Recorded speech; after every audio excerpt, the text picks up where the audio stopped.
Morning, welcome to my channel Susmita's Wonderland. এখন বাজে সকাল 9:30। দেখতেই পাচ্ছ যেহেতু সবাই রেডি হয়ে আমরা বেরোয় পড়লাম on the way to Jagannath টেম্পলে, যেটা আছে হলো গিয়ে ডিব্রুগড় আসামে। আর তোমরাও যদি এখানে ভিজিট করতে চাও তাহলে গুগল ম্যাপে মন্দিরের একজ্যাক্ট লোকেশনটা পেয়ে যাবে। তো দেখতেই পাচ্ছ এখানে আমরা অলমোস্ট পৌঁছে গেছি জগন্নাথ টেম্পলের খুবই কাছাকাছি। তো ভিডিওটা দেখতে থাকো, আমি তোমাদের সাথে ফুল ব্লগটাই শেয়ার করবো আজকে। তো দেখো এখানে এসে পড়লাম আর মা আর মাসি এখান থেকে বাটা নিয়ে নিচ্ছে আর প্রসাদ কিছু নিয়ে নিচ্ছে। তো এরপর আমরা ভেতরে ঢুকে পড়লাম।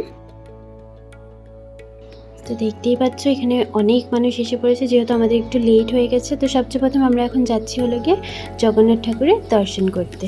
চলে আসলাম ভিতরে। এরপর দেখতেই পাচ্ছ মা আর মাসি বাটা নিয়ে পুজো দিতে যাচ্ছে। এটার মেইন টেম্পলটা যেটা আছে এটা হলো গিয়ে উড়িষ্যাতে, তোমরা জানোই। তো সেম অ্যাজ ইট ইজ উড়িষ্যার মতনই এখানে বানানো হয়েছে।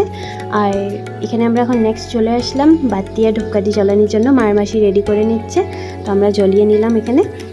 নেক্সট হলো আমি চলে আসলাম গিয়ে বজরংবলী মন্দিরের দর্শন করতে। তোমরা দেখতে থাকো। এই মন্দিরটাও খুব সুন্দরভাবে বানিয়েছে, খুবই ভালো লাগছে দেখতে। চলো ভিতরের দিকটা দেখানি যাক তোমাদেরকে।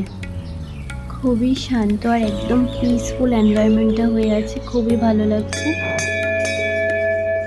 এখানে একটা ছোট্ট মোট্ট বজরংবলী ঠাকুর আছে, আমি ভাবলাম ফুল দিয়ে ওনাকে পূজা করে নেওয়া যায়।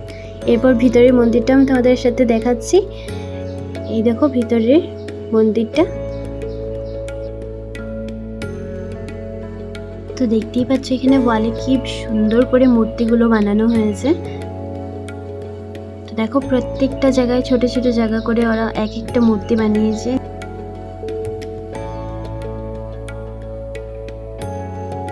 তো দেখো এরপর আমি চলে আসলাম রাম ঠাকুরের মন্দিরে।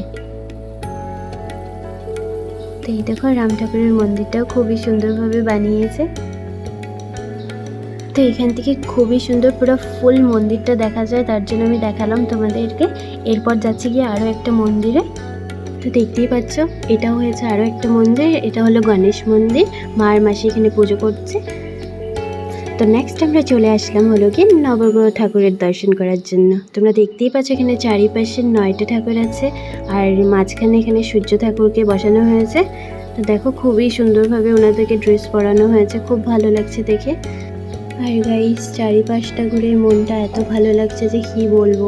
আর এখানে এসে আমার খুবই পজিটিভ ফিল হচ্ছে। দেখতেই পাচ্ছ এখানে যা যা আর্কিটেকচাররা আর্কিটেক্ট করেছে খুবই অ্যাপ্রিসিয়েবল।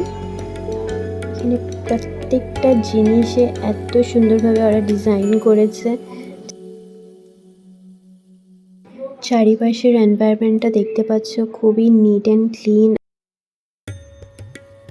তো অলমোস্ট আমি তোমাদেরকে সব দেখিয়ে নিয়েছি একদম ফার্স্ট থেকে। এই ব্লগটা আমি এতটুকু অবধি কন্টিনিউ রাখলাম। তো দেখতেই পাচ্ছ এখন আমরা বেরিয়ে পড়লাম বাড়ি যাওয়ার জন্য।